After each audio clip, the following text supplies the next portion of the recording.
Xotin-qizlarga nisbatan zo'ravonlikka barham berish barchamizning insoniy burchimizdir. Ma'lumki, 25 noyabr xotin-qizlarga nisbatan zo'ravonlikka barham berish xalqaro kuni sifatida keng nishonlanadi.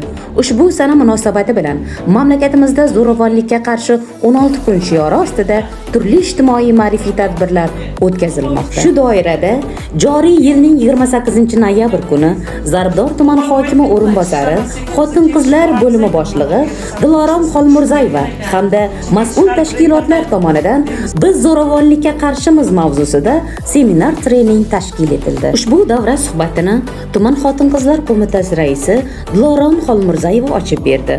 U o'z nutqida ayollar va qizlarning huquqlari, ularga yaratilgan davlat himoyasi, mavjud qonunchilik asoslari hamda zo'ravonlikning oldini olish bo'yicha amalga oshirilayotgan ishlar haqida atroflicha ma'lumot berdi. Ushbu tadbirda Zarbdor tuman axborot kutubxona markazi ayollari ham faol ishtirok etishdi.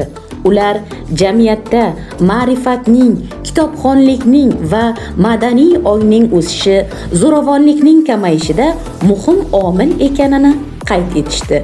Kutubxona jamoasi tomonidan ayollar uchun motivatsion adabiyotlar, huquqiy qo'llanmalar, psixologik yordamga oid kitoblar haqida ma'lumot berildi hamda kelajakda ham bunday ma'rifiy tadbirlarni qo'llab-quvvatlashlarini bildirishdi.